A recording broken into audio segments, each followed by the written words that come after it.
Abu Dhabi quickly. Me shall say on Mason Greenwood on your screens. So once Mason Greenwood as well. Ya tetea na from almost na Mason Greenwood beko Italy. Mason Greenwood beko Italy.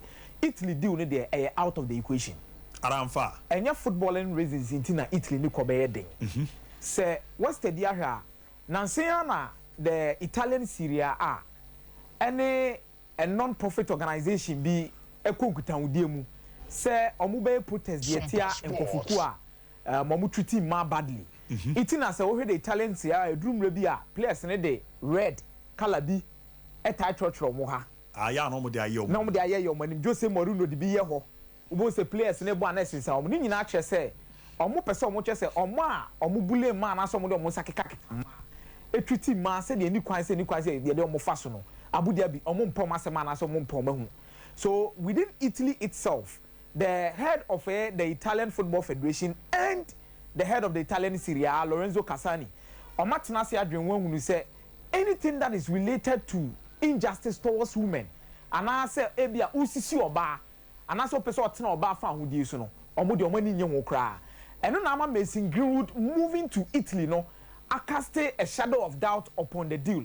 Ama nioma ahwebetimi adane a entimi ma brante fe Mason Greenwood enkopiem wo Italy because omuji tumi say ade a ye campaign tia no ade a oba bi dia ba abontin di videos ni bibia ba be chekere abontin ni nyina ne entimi nkofo obi mfa ne me yeden ensa mfa ne behiem ne nkonti ade a ye kasetia o na Akomeah nka we dem is on no kra na be me man obeli desire na isi ababi ejina sese no Mason Greenwood na nkasa no the court na nkasa na say Crown Prosecuting Office for no e release say omonto case ni so biem.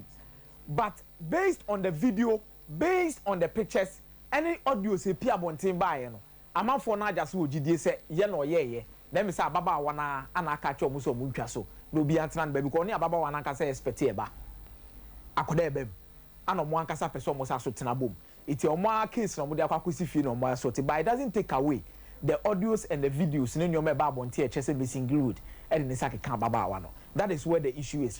Your public court or from the public court today, I don't think Mason Greenwood is as free as we look at it. But from the Crown Prince Prosecutor's Office on the Jumedi or Mudine Bremuni dear, Mamuni sa Branton, you charge can no more born, but Omuniam proves so guilty and also guilty. Omakachen is uncle, now uncle Tina the fear no so and Reno. And Italy for the soon say, Adia company tiadia, Adia video about Montaigne, your ma banadiabu, you can't do that.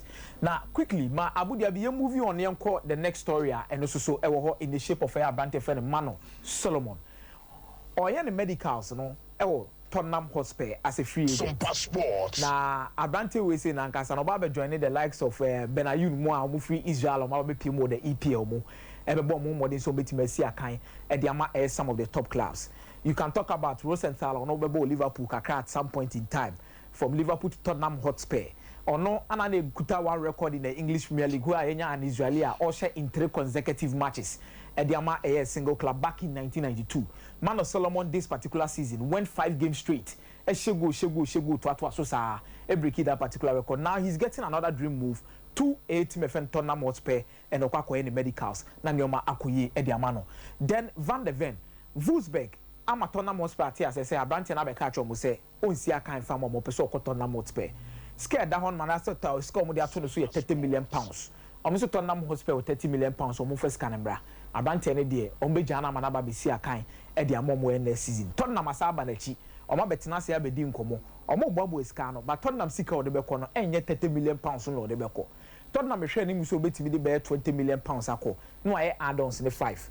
By Wolfsburg amoma ya we say momfa 30 enembra mo de ba ye besu Abrante ne de on Tottenham in terms of the problem at all. They've had personal terms is not an issue. Verbally they have already agreed that particular terms. It's Abrante we no say acha by next week Tottenham Hotspur timi atwes ke bia mane ba besi akan de amoma e mane nyon wan wakra so ba besi akan in the long run de amoma. Then Andrew Onana issue and one adjuna Manchester United ye fred deal with the deal of the beach who dey take as the deal of the beach Anna mo friend so mo tai share we Ibiza. Oh okay. Ibiza on na ya mo share Ibiza ho no mo tai share pa di nkomo Ibiza ho pa no mo tai share di nkomo Onana agent the Manchester my friend deal na say the beach deal. Oh okay. Aye it omo tena no mo di nkomo na but the agent of Onana catch Manchester United say Inter Milan open so far Brandon for unless you pay 50 million euros 50 million euros ne plus add-ons. 50 million euros ne guaranteed. Add-ons nyamai. But no, Manchester United to one man no mass so mugu no kaka. No ma free agent ni so. Onko kan change Milan for so mo de mo bid mo di kan dia by 40 million euros plus 5 million euros add-ons. Come on, agent na sem. An agent na sa aka che o mo say. Scanner mo de ko no. Menka asem mfa nko. E bia me soma for me de ba ko duru. Ba mo fa shem trim say Inter Milan be sa abo ato. Iti mo mo abo mo na mo hunu kwa mo be fa so am betimi di 50 million euros na ye dey. Akwakoma wo mo. Eno na ama sisi ya Manchester United enwunu ni team wunu ni nine. Ana me ka asem bi cho say Manchester United sign goalkeeper. Omo sign Caicedo. Currently, per the finances of Manchester United ehia so betimi assign a striker. But between a striker and a goalkeeper, one of here is looking at the market of a striker. Manchester United say they will commit their funds as it stands now towards a goalkeeper, which is Andy Onana. Almost sign we are, then they will focus on selling one or two key players out of the squad. Fred, offers will hold more betimi afano. But Manchester United coach Frederick Ten Hag will have to meet all of the players within this week.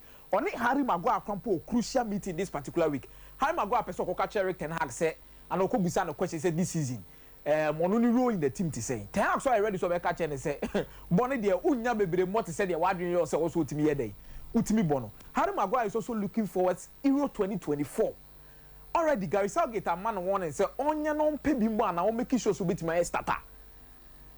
So that is one major issue. It's Harry Maguire will push forward. Say many playing time baby na and the major one my ako. And no, and Manchester United they heard him say scanner na be on betimi dey recoup bibi. No mo di bia so no maka compare striker ni say. They are already engaging Hudland near branch friend Rando Kolomwani omo agent. And Kolomwani assistant the agency say is it Musa Sissoko no manage Akomeah Messiah no ono na manage Rando Kolomwani say. It with Onana waba priority the Manchester United and they will have to make sure someone submit back. This is na Saudi phobia TSH is almost pon. Debbie. Na report. Debbie. Mati Yankwe. Debbie. Abu Gabriel Veiga. PSG for TSH. PSG for pomo pa brante we nyina PSG as a club ni Luis Campos na de age. Di Paul share chepa Luis Enrique. Ono na yesa. On the share the pass up pa brante we see. And number be PMO Paris Saint-Germain. I mean, that transfer no play uncle for a penny pan. Yes, Manchester City and you know, Obia the aspect of on only deal near say most of the clubs no be interested. Obia how to get the deal done. You briefly Obia say what the 34 million pounds back for the release clause now. You be jana na sa branch the briefly on the aba. Open so a week lube triana this particular said amount. Obia are breasted with what you need to make sure so it's completing this deal. But PSG na team push further. Manchester City focus say Branty FN just go over the all. Then no about the wunu Chelsea so main kind of transfer target here Moises Caicedo as it stands. It is very gana kwa obia second option say better after so but Paris Saint-Germain any bread and then they saw more penny number be shame due to Luis Enrique request. This boy has already said yes to Paris Saint-Germain. Waka yes they are and he's leaning towards Paris Saint-Germain more because of the Spanish connection between Onone and Enrique. It is the deal to finalize, you know. Actually, by the close of Thursday, Friday, PSG will have to trigger the release clause of our brand way. Na panyai. Abu Vadiol, City the 75 million euros score. Leipzig akacho almost say nkomoni ye dia chedodo. Yes, say mumma a total package of 100 million euros. Boy, we say medical can ask a match or say on City personal terms there already agreed at the order. But Leipzig any muso meet maton about with 90 million euros plus 10 million add-ons. 90 million euros. 10 million add-ons. Not 10 million add-ons. I'm 10 million add-ons. No so more GDS so mo sabe timi aka because on say City di shame say. So mo Champions League and mo Premier League. And on between 10 million add-ons. And also the City never far away from winning the Champions League. City never far away from winning the Premier League. And the almost person on the most expensive centre back. Oh, we are seeing now. Now, is a Man City call for some option? We know. Almost centre backs no we have been kumano. Be mobile call. About Netanaki or Laporte. So Abu Laporte no munya commit me jana kwaya kramanako. Normally we have bishop. Normally we have bishop. Man City the omo ye ni nyan ne de. Team ye na mo ba Abu Kefram Turam to Liverpool in the balance as it stands. Liverpool signed Dominic Soboslai no. On my attention the free Abrante Fene Kefram Turam so. Now they are focusing on signing Lavia. They feel say, oh McAllister, oh Zoboslai. Also, on your backup the Fabio. They are much more inclined in buying a brand friend Lavia rather than Kefram Turam. Now, no more true na buy me kabebo donim. Some Peturam. Some Peturam. But buy me kintiming bold enough, some beko listening. And the end to Raj, you know, and a buy me no medin common say, I won't brief you more about what it takes to make sure so meet me the assigning a brand way. Miss in fact, one to so. But on the personal terms, no na, and to Raj and the person money buy me next chance no more didn't come. No munu kwa brand be fa so bit ma Thomas Tuchel's request. They say a brand way, or munane de libra, or peba assistance. Liverpool is out. Lavia, Liverpool person more presented 40 million pounds for the start. Southampton share mu so don't pay 50 million pounds. 50 million pounds. 50 million pounds for Lavia. For Lavia. Hey. Liverpool person more presented 40 million pounds as I say no. And no more the qua. And there's this particular relationship between Liverpool and Southampton. And I wouldn't be surprised if Southampton ever accepted 40 no as guaranteed, then 10 never add-ons. Because of the relationship with various business deals for a long period of time. Abrante when Nankasa catch Liverpool say, oh, you're interested in joining them. He wants to move to Liverpool. And Mahu say, I'm for Arsenal and a Chelsea to Taron. Abu Nukre woman say Arsenal just saw more Thomas step at Tansan or Abrante we won.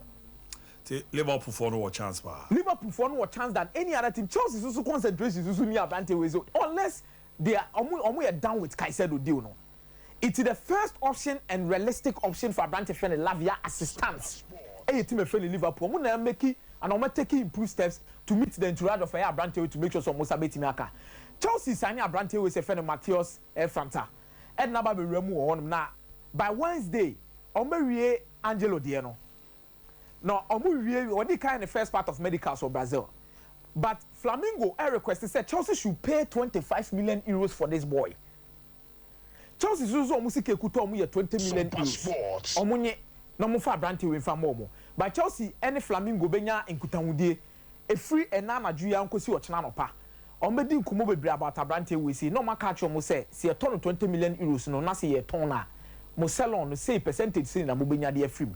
It munya Abrante ne man nye day. Man Chelsea is omo person more exploited the Brazilian market. Try to get these youngsters. No mo de omo ba said the beya ebi fa no abewura to the first team amfa so a ne no mo come be fa so Moises Caicedo de no Chelsea ntimi fa a written offer and fan control Brighton and Hove Albion anim. You see every conversation at Chelsea efa nyina na say Chelsea conversation o mo ye nyina no e ya Abu Dhabi verbal conversations no money the agency na kasa no makọ Brighton no but there was a meeting between Chelsea and Brighton from Saturday, Sunday, Friday sabesi ne. They are still doing woman no machine no my meeting. A woman no from no machine no din komo. And Abu Chelsea offer they kon 75 plus 10 million add-ons. Now no na Brighton and Hove Albion say there be. Says can no firm do. Brighton and Hove Albion say Abrante friend Tramani. Real Madrid to be 100 million euros plus add-ons. Now Abrante friend Declan Rice. And move it to Arsenal for 105 million pounds yeah. Omuji to be say at West they should get 90 million pounds. Pounds, not euros. They should get 90 million pounds guaranteed for your Brighton friend Moises Caicedo. Says there cannot be any add-ons there. No iron. And Brighton will take the money. Assistance. But only Liverpool name McAllister Del. Still are there Brighton. Now I'm dating my Brighton for only 3 months so yet they will do one. Are they? What the McAllister there to Levi Corel. Because Chelsea for na catch Brighton said they are not ready for any negotiation. Omo say Abrante no mo ton ne ton china. Brighton pa omo ko wiemu mra betina form. Omo ton. Brighton the 30 ko Chelsea botto twene. Omo the 40 ko Chelsea botto twene. Ana o matena chi na omo say sa level call yate. Mo mra ne ni nkubo kai say do.